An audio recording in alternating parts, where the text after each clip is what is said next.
There's a particular kind of man the frontier produces, not built by choice, but by subtraction. The West doesn't forge men from steel. It removes things from them, slowly, a mother's voice first, then a brother's laugh, then the sound of rain on a roof when someone you loved was inside waiting for supper. The West takes those things and puts wind in their place, just wind, dry and indifferent and constant. Callan Voss was that kind of man. 34 years old and already emptied out. He didn't talk much at camps because he'd stopped believing words had weight. He didn't stay in towns longer than a job required because staying meant noticing things. Windows with lamplight in them, children chasing dogs between wagon wheels, couples who looked at each other the way people look at something they're terrified of losing. He'd stopped wanting things. That was the secret. Men who want things suffer. Men who want nothing move through the world like water moves through sand, quick, purposeful, leaving nothing behind. He'd been doing it for 11 years. And then there was one afternoon in a canyon outside the Rio Hondo Basin, where the October light came down at an angle that made everything look like it was remembering itself, and a woman who had no business being where she was stood in the middle of a dry creek bed, arguing in 2 languages with a mule that clearly had no intention of moving. Callan saw her from the ridge above. He told himself he'd ride past. He was still there 20 minutes later. Some men are undone by war, or whiskey, or grief. Callan Voss was undone by a Tuesday afternoon and a woman who laughed at a mule like she meant it, like she was genuinely surprised something that stubborn existed in the world. He didn't know her name yet. He didn't know that she was running from something harder than anything the frontier had thrown at him. He didn't know that she would make him want something for the first time in 11 years. Not land, not money, not even safety, just a life. A specific one with her in it. This is the story of what happened after he rode down from that ridge, and what it cost both of them to let it. My name is Fletcher Ames, and I've been keeping a logbook since the winter of 1871, when a circuit preacher told me that a man who doesn't record his days will forget who he was before the hard ones. I didn't fully believe him. I do now. I'm writing this from a bunkhouse outside Roswell, New Mexico territory, with a candle burning low and the smell of wood smoke working its way under the door. My handwriting has gotten worse. I notice things like that. Always have, the small degradations, the slow changes that announce themselves only after they've been happening for a while. I'm recording what I watched happen to Callan Voss, because Callan himself will never write it down. He doesn't keep logs. He barely keeps possessions. And the things that happened to him between October and December of 1883 are the kind of things a man like him would swallow whole and let sit in his chest, unspoken, until the end. Someone should say it. I'd ridden with Callan for 2 seasons by the time that October arrived, hired on to the same cattle-moving outfit, the Rurk and Crane operation, which pushed longhorns from the Pecos Valley up toward the railroad terminus at Santa Rosa. The pay was acceptable. The work was hard in a way that made your body ache and your mind go quiet, which I personally found useful. Callan found it sufficient. That was the word for everything with Callan. Sufficient. The coffee was sufficient.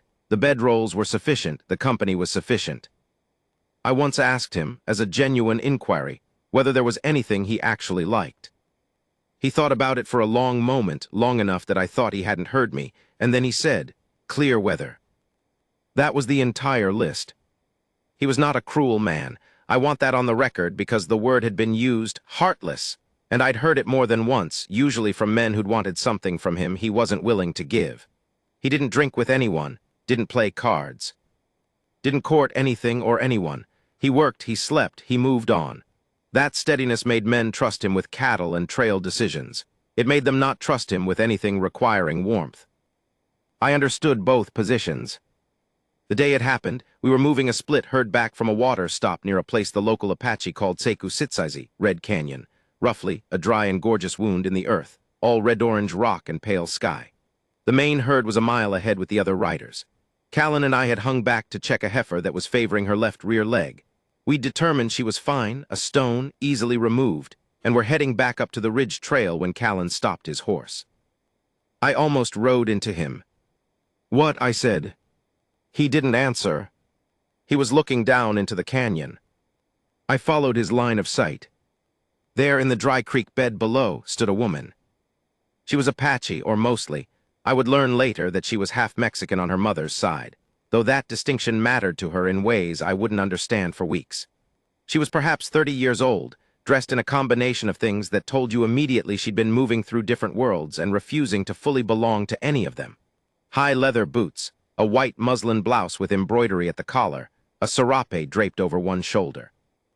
She wore her hair in a single braid, thick and black, and it swung like a rope as she moved. She was having an argument with a mule. Not a hushed, patient argument, a full, two-sided argument. She was saying something in Spanish, then apparently not liking the mule's lack of response, switching to what I assumed was mescalero, then back to Spanish, with what I recognized as English profanity inserted at intervals as a kind of punctuation. The mule stood in the creek bed with 4 hooves planted, and the expression of a creature that had considered its options and concluded this woman had nothing to offer worth moving for. Callan watched all of this. I watched Callan. His face did something I'd never seen it do. Nothing dramatic, he wasn't a dramatic man, but his jaw unclenched, just slightly. The permanent tension that lived around his eyes, the kind that settles in on men after enough disappointment, it loosened by some small fraction. He looked at that woman arguing with that mule, and something in him that had been closed for a long time cracked open, just enough to let light touch the edge of it. He didn't say anything. He clicked his horse forward and started down the canyon trail. I followed because there was nothing else to do. She heard us coming before she saw us. She was alert in the way that people are alert when they've had reason to be, the kind of awareness that lives in the body rather than the mind. She turned before our horses fully rounded the rock shelf, and she didn't startle. She assessed. Her eyes moved from Callan to me and back to Callan in about 2 seconds, and whatever she decided in that calculation, she didn't show it. "Your mule won't move," Callan said. "I know that," she said. Her English was clean and precise, with the trace of 2 other languages in the rhythms, the way certain syllables landed slightly heavier than a natural English speaker would place them. "I don't need someone to explain the problem. I need someone who can fix it, or I need to be left alone." Callan got off his horse. She watched him do it with an expression that was not quite suspicion and not quite interest, but lived in the territory between them. He walked around the mule slowly, not speaking, not rushing. He checked the animal's load. She was carrying 2 canvas packs, both full, tied with knots that were competent but not quite balanced, the weight riding slightly right. He checked the mule's hooves. Found a stone lodged in the left front, similar to the heifer we just dealt with a mile up the trail. He looked around for a tool, didn't find one, pulled a small folding knife from his belt, crouched, and worked the stone free with the back of it. The mule shifted, considered, and walked forward 3 steps. The woman watched this. Then she looked at Callan, and he looked at her, and there was a silence that lasted maybe 4 seconds that I, from 10 feet away on horseback, felt in my sternum. "Thank you," she said. "Imbalanced load'll do it too," he said, nodding at the packs. "She'll stop again in a mile." The woman looked at her packs, then at Callan. "Can you show me?" He was already moving toward the left pack before she finished asking. I stayed on my horse because I am a man who recognizes the specific quality of certain moments, and I knew that climbing down and inserting myself into this one would be both unnecessary and wrong. I got out my logbook and wrote down the time. 2:17 in the afternoon, October 14th, 1883. I don't entirely know why, force of habit, or maybe some part of me knew already. Callan rebalanced the load, shifting weight methodically, tightening the left side, loosening the right, testing the tension with the heel of his hand. The woman watched him work with the focused attention of someone determined to learn the thing, not just benefit from it. She asked 2 questions. He answered both, and his answers were more words than I'd heard him say consecutively in 3 days. She told him her name was Alay. Just that, one name. She offered it like she was giving him something she wasn't entirely sure he deserved yet, and would be watching to see what he did with it. He told her his name was Callan, and she repeated it once quickly, like she was testing how it fit in her mouth. And I noticed that he noticed her do that, and I noticed what that noticing did to his face, which was nothing visible except that he stopped moving for half a second. "Where are you headed?" he asked. She looked up the canyon south toward the flat, broken country beyond. "Chilarosa," she said. "I have people there." "That's 2 days' ride." "I know how far it is." Alone. She looked at him with an expression that asked whether that was a question or an accusation. The country between here and there is a mess right now, he said. Outlaw traffic on the Basin Road. There's a safer route east through the Hikaria Range, but it's longer and the terrain's harder. She watched him. I'm not telling you what to do, he said. I'm telling you what I know. She seemed to make a decision. Which way do you know? The east route, rode it in August. Another silence. I don't need an escort, she said. I know, he said. He stood up, dusted his hands on his thighs, and walked back to his horse. He mounted.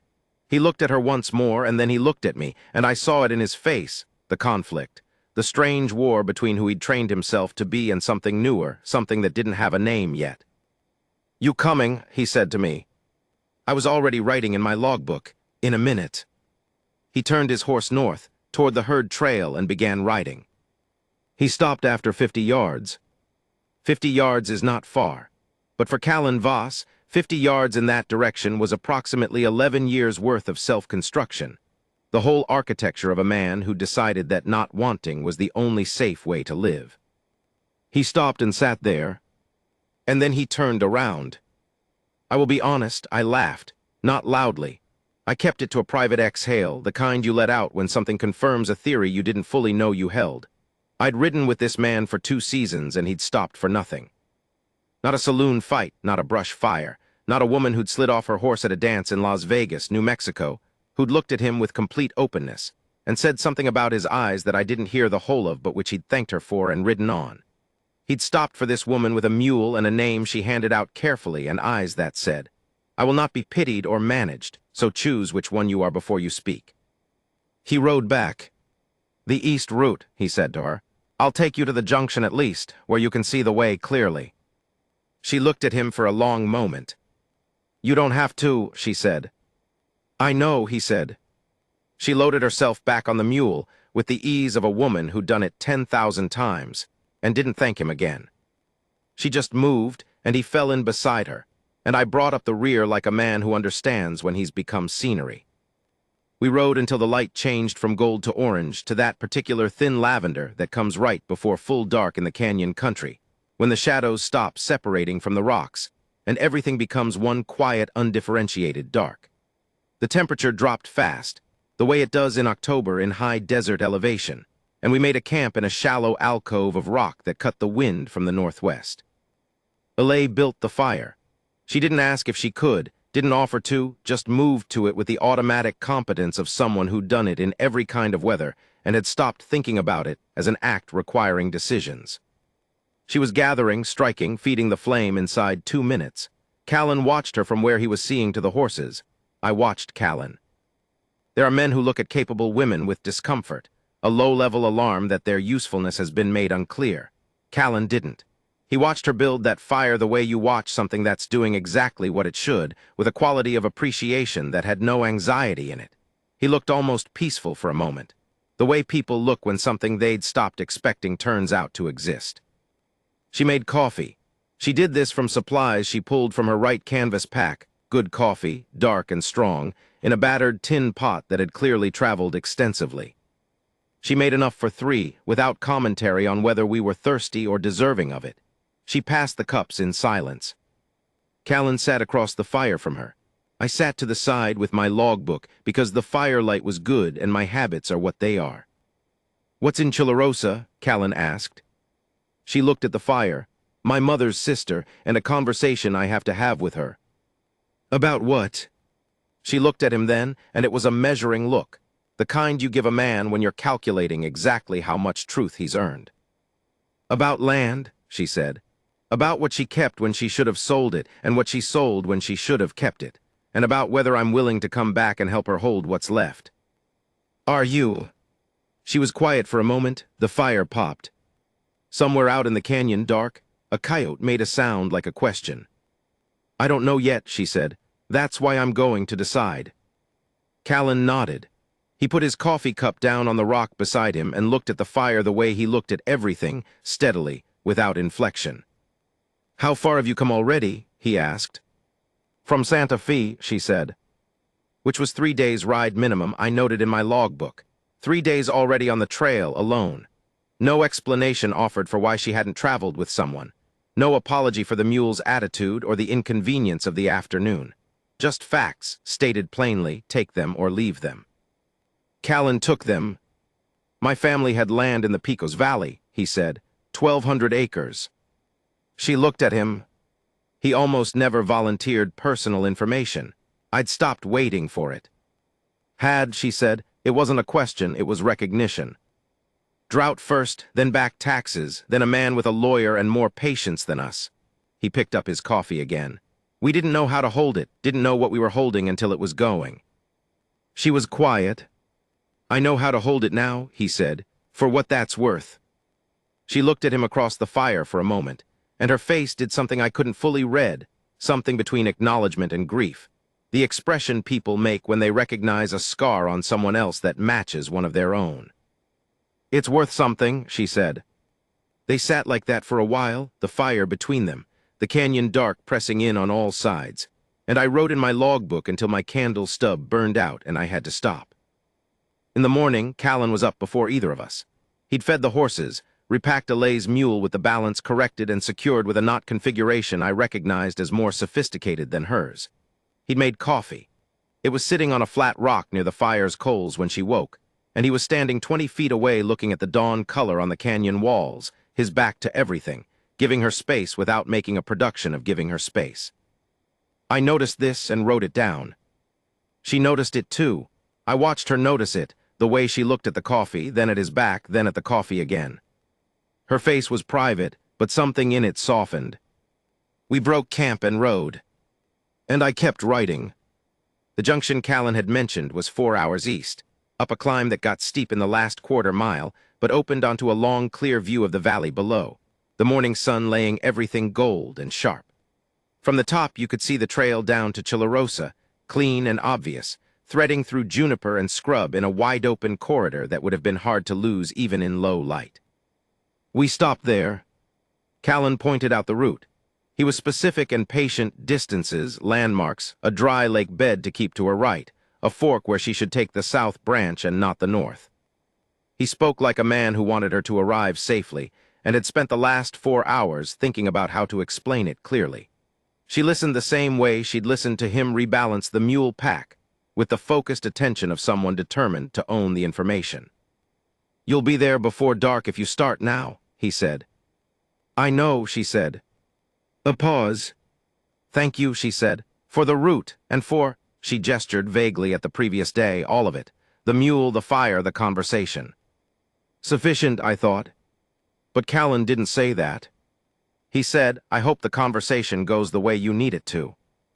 And she looked at him, and her chin moved just slightly, a small controlled thing, the adjustment people make when something hits them in a place they weren't protecting, and she said, Me too. She rode down from the junction. He watched her go.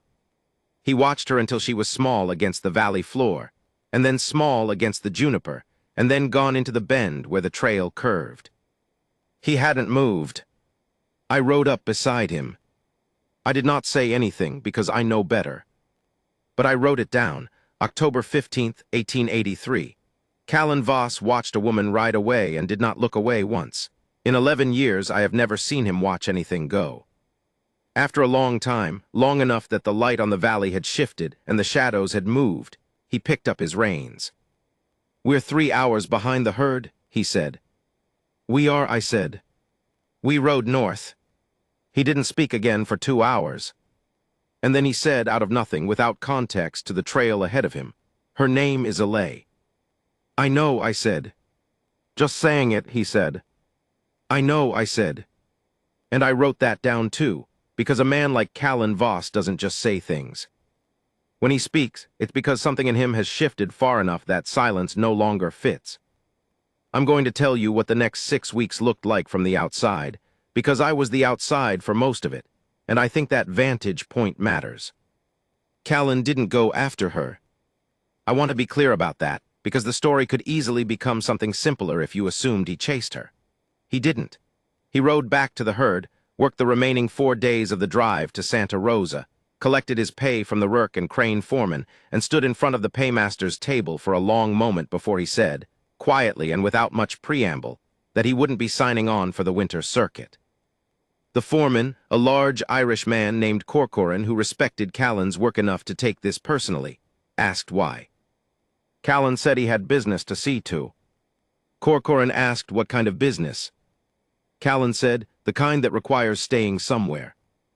I watched Corcoran's face go through several interpretations of this information, none of which he voiced. He paid Callan out, shook his hand, and that was that. 2 seasons of reliable employment ended in 3 sentences. I signed on for the winter circuit. I had no particular reason not to, but I arranged with a man passing through Santa Rosa, a trader named Ibarra who traveled the Pecos Basin regularly, to carry messages if Callan wanted to send any. Callan gave me a look that said he both understood and found this unnecessary. 2 weeks later, I got a letter via Ibarra, 4 sentences long, on paper that had clearly been torn from something larger and written in Callan's cramped, reluctant handwriting. Fletcher, I found work at the McKittrick Ranch east of Chilarosa, building winter fence, it's sufficient. CV. I had to read it twice to be sure I wasn't inventing things. Chilarosa. Not because I'd told him to. Not because it was a logical place for a man with his skills to find work. Because it was exactly 50 miles from where a woman named Alay was having a conversation with her aunt about land. I wrote back a 1-sentence reply, good fencing work, F.A. He did not acknowledge it. The McKittrick operation was a mid-sized cattle ranch on the eastern edge of the Chilarosa Basin, neither prosperous nor failing, the kind of place held together by stubbornness and consistent labor rather than good fortune or clever strategy.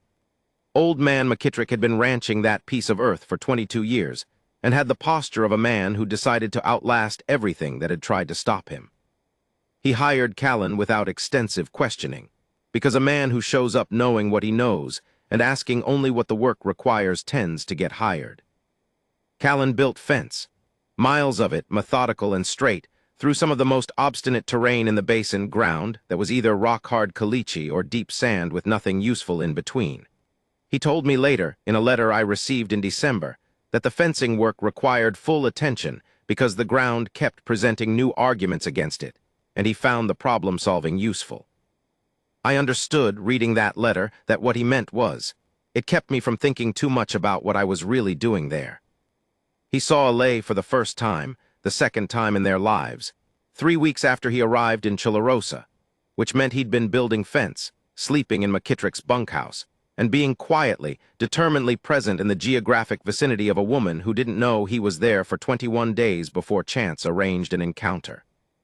He was in town for supplies, a Thursday. He was at the hardware counter in the general store when she came in from the street door. She saw him in the same instant he turned. The silence that followed was, by his later description, delivered in the flattest possible tone, noticeable. She was with her aunt, a small, dense woman named Celestina who had the look of someone who'd been arguing with the world for 60 years and had made her peace with the fact that the world rarely listened. Celestina was carrying a list and already moving toward the dry goods. Alay stayed. "You're in Chilarosa," she said. "Yes," he said. "Building fence for McKittrick." He paused. "How'd you know that?" "Because McKittrick told my aunt he'd hired a fencing man, and my aunt told me, and I thought." She stopped, reorganized. "I thought maybe." "I needed winter work," he said. She looked at him. "I'm not following you," he said. "I want to say that plainly." "I'm not." "I know you're not," she said. Another pause. "I know because you're the kind of man who would say it plainly if you were," she said. "And because you didn't say it until I made you feel like you needed to." He thought about that. "Fair," he said. She bought what she came to buy. So did he. They walked out of the store at the same time, Celestina already disappearing up the street with her purchases, and stood for a moment on the wooden sidewalk in the thin November sun. "My aunt's land is in worse shape than I thought," she said, "when I got here." "I'm sorry," he said. "The water rights to the upper creek were sold by someone who didn't have the legal standing to sell them, and the paperwork there's a mess, and finding anyone in this territory who knows land law clearly enough to untangle it is," she exhaled. Something complicated crossed her face, frustration, and beneath it, a tiredness that was older than the problem she was describing. I know land law, Callan said. She looked at him. Not formally, he said, but I know what was done to us, and I spent 3 years afterward learning what should have been done instead, so I could understand what I'd lost. A long pause. Come to supper, she said. It wasn't a request exactly. It was a door opened at a specific angle, and what you did with it was your own business. He came. Celestina's house was adobe, old and sturdy, built against a low hill in the way that structures in that country were built when they were built to last rather than to impress. Inside, it was warm from the cooking fire and organized with the particular logic of a woman who'd arranged her life inside 4 walls for decades and had stopped negotiating with the space. There were herbs drying from the ceiling beams. There was a wooden figure of the Virgin in a carved niche by the door. There was a cat of no determinable color that sat on the kitchen table and was not removed. Celestina looked at Callan when Alay brought him in, with an expression I imagine all aunts have perfected. A rapid, comprehensive assessment delivered through a single look and followed immediately by the setting of a place at the table. Eat, she said. He sat. The supper was venison stew and pan bread and strong tea, and while they ate, Celestina asked him 2 questions. What was his family, and what did he know about water rights in New Mexico territory? He answered both with equivalent seriousness, which I think Celestina had not expected, and her expression shifted from assessment to something approaching interest. Alay watched the conversation between them. She was quieter at her aunt's table than she'd been in the canyon, not diminished, but recalibrated, fitting herself into the specific shape of this relationship with the flexibility of someone who'd had to fit themselves into many different shapes and had made a kind of art of it. After supper, Callan looked at the documents Celestina spread on the table: deeds, surveys, correspondence, the accumulated bureaucratic debris of decades of land ownership in a territory that kept changing its rules. He looked for a long time without speaking. The water rights were sold by your husband, he said to Celestina. My late husband, she said, with a precision that suggested the word late was doing heavy work there. When? 1877. Before the territorial court decision in 79 that formalized riparian rights in this basin. Celestina blinked. You know about that decision. I know that it existed, and that it gave upstream owners specific protections that a sale made before it might not have fully accounted for. He tapped the survey. Who bought them? A man named Hartley. He had a business in the territory. He's in Mesilla now. Callan sat back. He looked at Alay across the table. She was watching him with that expression again, the one that measured and considered and did not rush. This isn't simple, he said to her, but it's not impossible. It would take someone going to Mesilla, finding the original deed of sale, and presenting an argument to the district court. Can it be won? She asked. I don't know, he said, which I think was the most honest answer he could have given, and which Alay clearly recognized as such because she nodded. Thank you, she said, for looking at it seriously. I'll come back tomorrow, he said. If that's all right, I'd like to read the original land grant. Celestina looked at him. Then she looked at Alay. Then she said to the cat on the table, he can come back. He came back. He came back the next day, and the day after, and on the 4th day Celestina sent Alay out with him on the pretext of showing him the Upper Creek boundary, which was a real pretext. The boundary genuinely needed to be seen, but was also transparently a pretext. They walked the creek line in the early morning, when the desert was still cold and the light was pale and the ground was hard under their boots. Alay knew her land with her body, the way you know terrain you've walked since childhood, not as a set of facts, but as a set of sensations, the places where the ground shifts underfoot, the sound the wind makes in a particular stand of cottonwood. She told him things as they walked. Not in sequence, not with the organizational logic of someone giving a report, but in the associative way that people tell things when they're beginning to trust someone, following the thread of one memory to another, offering pieces of her history the way she'd offered her name, carefully and with a quality of deliberate choice. Her father had been a vaquero Mexican from Sonora, her mother Mescalero Apache. They'd met at a cattle drive and married against the advice of everyone who knew them, and had been proved right about each other for 20 years until her father's death from a fever when Alay was 17. She'd been raised speaking 3 languages, belonging completely to none of the worlds that surrounded her, and had spent her adult life making something useful out of that position rather than grieving it. "It's useful," she said, about the three languages, the three worlds. "People talk in front of you when they think you're outside. You hear things." "What kind of things?" "Useful things." She smiled briefly, the first full smile he'd seen from her, unself-conscious, with a quality of genuine amusement behind it. "I know who owes what to whom in 4 counties." He laughed. I don't think he'd expected to. The sound surprised him. I can tell this from how he described it later, not in words, but in the slight pause that preceded anything he said about it, the smallest hesitation of a man who'd been caught off guard by himself. She heard it and looked at him sideways, and her expression was quiet and warm and curious. "When did you last do that?" she asked. "Do what?" "Laugh like you meant it." He thought about it, can't remember. She nodded, not sympathetically. She wasn't offering pity, just recognizing the fact the way she recognized most facts, as information about the shape of things. They walked the rest of the creek boundary mostly in silence, which was by then a comfortable silence, the kind that two people generate only when they've passed through enough conversation that they no longer need it to fill all the space. At the head of the creek, where the water source emerged from the rock, a thin, clear seep that in wet years was a real flow, and in dry years was exactly this. Alive, but barely, Alay crouched and put her hand in the water. "She keeps it alive," she said, "about the land, about the creek, about something that was both." He crouched beside her. He put his hand in the water, too, and it was cold in the way that December desert water is cold, genuinely cold, coming from somewhere deep. And they both stayed there for a moment, hand in the water, close enough that he could see the fine dark hairs at the edge of her wrist. "I'd like to help you keep it," he said. She looked at him. "Not because I need to be useful," he said. "I know I have that habit. This is different." "How is it different?" He was quiet for a moment. The water ran over both their hands. "Because I want something to matter," he said, "and this does." She looked at him for a long time, long enough that the cold from the water moved up his wrist and into his forearm. "All right," she said.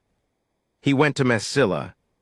He rode 3 days each way, through country that was not kind in December, through 2 nights sleeping rough in temperatures that dropped to the edge of dangerous, and he found the land record's office and spent a full day in a bad-lit room going through deed books until he found what he needed. He made copies by hand, his cramped writing filling 3 sheets of paper, and he rode back with them flat against his chest inside his coat. He presented them to Alay at Celestina's kitchen table, laying them out carefully, explaining what each one showed. The sale had been made under conditions that the 1879 court decision had subsequently rendered legally questionable, not invalid, but contestable. It would take a formal petition and a circuit court session, but there was a real argument to be made. Alay looked at the documents.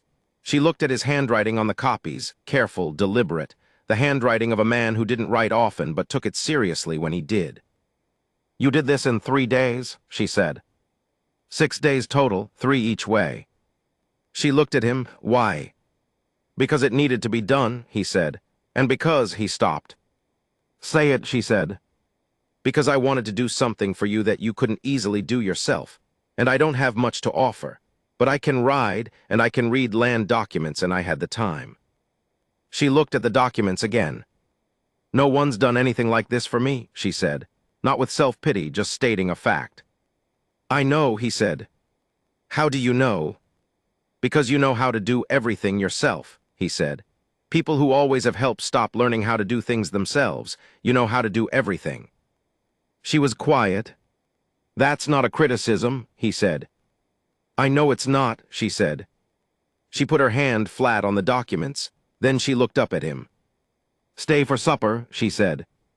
And it was not a question about supper. He knew that. "Yes," he said. "I got a second letter from him in December, shorter than the first. Fletcher, the fencing work is going well. The land here is interesting. I think I might stay through spring, possibly longer. CV. I read it on horseback, somewhere north of Roswell in the cold. And I permitted myself a full laugh, loud, honest, directed at the sky. Because Callan Voss, who had found 11 years' worth of sufficient, had apparently found something else. And he didn't have a word for it yet. But he was staying. The hardest part to write is this one. I came to Chilarosa in late February because the winter circuit wrapped early. A brutal storm had ended the drive by January, and Corcoran paid us out and told us to find indoor work until spring. I had no particular indoor work to find, and I'd been getting Callan's occasional brief letters, and something in them, not what he said, but the spaces between what he said, told me that things had gotten complicated in ways that a man like Callan would not easily ask for help navigating. I rode into Chilarosa on a Thursday afternoon, gray and cold, and found Callan at the McKittrick bunkhouse sitting on an upended crate outside the door, whittling something I couldn't identify yet, which for him was a new development. He wasn't a whittler. He wasn't any kind of man who occupied his hands with creative acts. He worked because work was required. He didn't make things. He looked up when I rode in, and his face did the complicated thing again, the one I'd first seen in the canyon, but now with more layers to it. He looked older, by which I don't mean haggard, but rather more inhabited, like rooms that had been furnished since I'd seen them last. "Fletcher," he said. "Callan," I said. "You didn't need to come. I was in the area." He looked at me with absolute flat awareness of the fact that I'd ridden 140 miles specifically to arrive in Chilarosa, which was not on the way to anywhere I'd claimed to be going. "You want coffee?" he said. "I do," I said. He got up and we went inside and he made coffee, and while he made it, I looked around the bunkhouse. He'd been there 4 months, and there was evidence of a kind of permanence I'd never seen from him before. His gear arranged with more care than strictly necessary for temporary lodging. A book on the shelf above his bunk. A small piece of carved wood I couldn't identify sitting on the windowsill. "What is that?" I said, pointing at it. He glanced at it. "A mule," he said. He handed me the coffee. "How are things with her?" I asked. He sat down. He picked up his own cup. He looked at it. And then he said something I wrote down verbatim the moment I could get my logbook out. "She makes me want things I don't know how to hold." I wrote it down. I didn't respond immediately because it wasn't a sentence that needed a response. It was a sentence that needed space. "The petition for the water rights," he said. "We filed it in January. It's with the circuit court now. Could be months before a session. And in the meantime I build fence and I see her most days." He was quiet. "Celestina has started leaving us alone, deliberately. She goes into town at certain hours." "What does Alay say about that?" He looked at his coffee again. "She says her aunt has always had a clear sense of what she wants to see happen in the world." "And what does Alay want?" The longest pause yet. "She said," he stopped, started again. "She said she spent her whole life choosing not to need things, and that she thinks she might be tired of that, but that she doesn't know how to stop doing it." "Sounds familiar," I said. He looked at me. "I'm just observing," I said. "Here is what I observed over the next 3 weeks, in the entries from my logbook during that period." The trouble came, as trouble tends to come on the frontier, from outside the situation itself. A man named Hartley, the same Hartley who'd purchased the water rights from Celestina's late husband, was not, it turned out, a man who'd simply made a business transaction and moved on. He was a man who collected things: water rights, parcels, easements, whatever held value or could be leveraged. He'd built something over years in the southern part of the territory, slowly, property by property, until he had enough pieces in enough places that losing one of them was no longer just a financial matter, but an organizational threat. He'd heard about the petition. He sent 2 men to Chilarosa in the 2nd week of March. Not in any official capacity. The circuit court process was legitimate and moving forward. There was nothing to interfere with legally. He sent them in the capacity of men who carry information and implication. They found Celestina at her house on a Tuesday. I only know this because Alay told Callan, and Callan told me. Hartley's men had told Celestina, politely and with careful language, that the land in question had drainage issues that would require significant capital to address. That the water rights dispute, while perhaps technically winnable, would create years of legal expense she couldn't afford. That Hartley was willing to purchase the full property at a fair price, which would relieve her of the burden and give her money to live on comfortably. They had not threatened her. They had simply made the size of her problem very clear, and their offer very clear, and left. Celestina had listened to all of it. She had sent them away without an answer. And then she'd sat down at her kitchen table and cried, which Alay told Callan about in a voice that I think was the steadiest she'd been able to make it. "She never cries," Alay said. Callan sat with this information.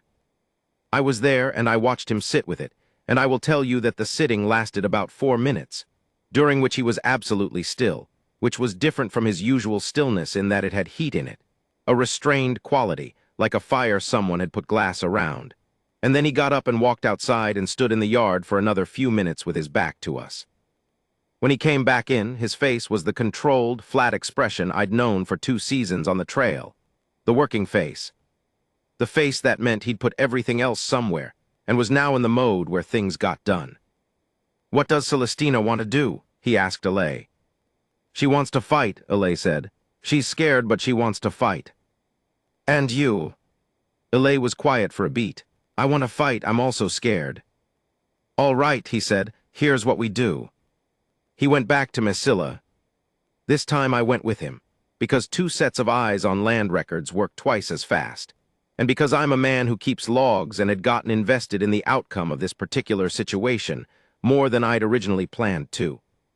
We spent 4 days in the records office, which was run by a clerk named Domings who was small and exacting and grew visibly more interested in our project as it became clear what we were actually looking for. The 1877 water rights sale had a parent document, the original agreement that had set up the structure of Celestina's husband's ownership. That parent document had a rider, buried in its 3rd section, that stipulated any sale of water rights required the signature of both parties to the original land grant. Celestina's husband had signed alone. Celestina had not signed. This didn't definitively invalidate the sale. Territorial law in 1883 on this point was unsettled, which was also true of most territorial law. But it added a second argument to the petition, and a significant one, and it was the kind of detail that Hartley's men, in their initial survey of the situation, had apparently either missed or believed no one would find. Callan wrote it up in his careful, cramped hand, 4 pages, and we sent a copy to the territorial court clerk by post and brought the original back to Chilarosa. We got back on a Sunday. Callan went to Celestina's house directly. I rode to the bunkhouse and sat down and wrote in my logbook until my hand cramped. What happened at Celestina's house that Sunday I have in pieces, from Callan, from Alay indirectly, from what I could infer from the sequence of events. Callan put the documents on the table. He explained what they showed.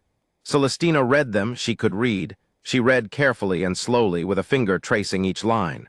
When she finished, she sat back and looked at the ceiling. "He didn't know," she said, "about her husband." "Probably not," Callan said. "He thought he was solving something.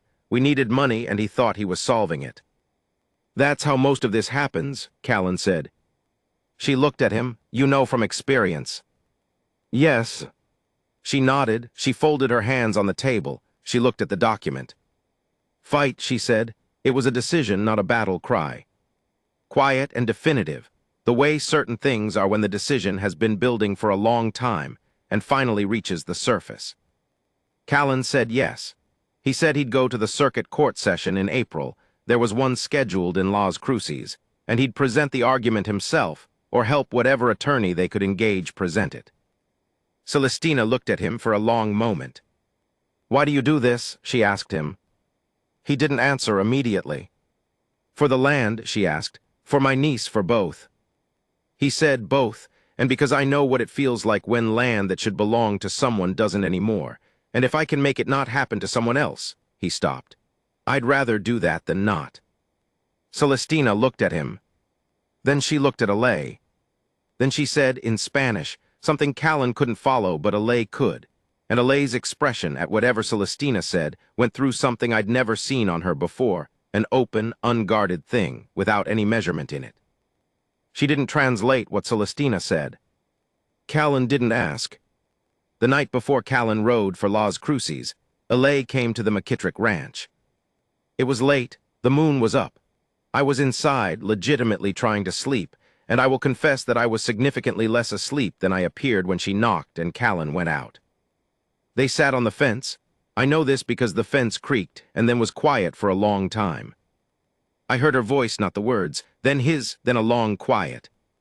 Then her voice again, with something different in it, an undefended quality, stripped of its usual careful construction. Then quiet again for a very long time. I wrote nothing in my logbook that night. Some things don't need recording. Some things are between the people who have them, and a man who keeps records should know when he's reached the edge of his proper territory. He left for Las Cruces in the morning. He was gone 10 days. He came back with a preliminary ruling, not a final verdict. The court needed to formally schedule the full session.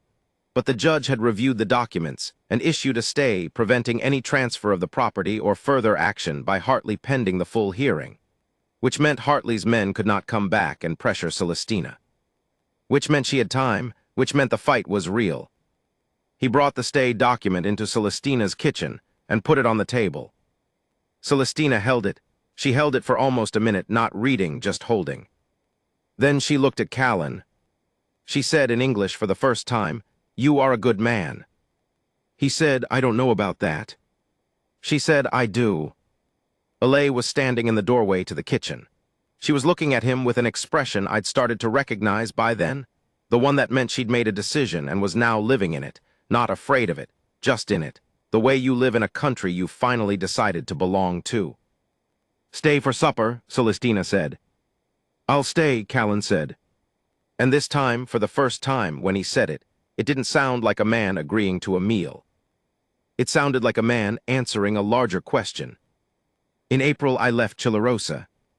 The spring work was starting again on the Rourke and Crane drives, and I was signed on, and there were only so long a man could follow someone else's story before he needed to return to his own. I said goodbye to Callan on a Wednesday morning with my horse packed and the sun barely up. He shook my hand, which he always did, but held it a beat longer this time. "Write it down," he said. "I already am," I said. "Good," he said, and then, "She's going to stay, to help Celestina through the court hearing and after, however long it takes." He looked north into the morning. "I told McKittrick I'd like to stay on through summer, possibly longer." "Does she know that?" A pause. "We talked," he said. "What did she say?" He looked at me with the specific expression of a man who is protecting something tender from the weather by not exposing it unnecessarily. She said, "All right."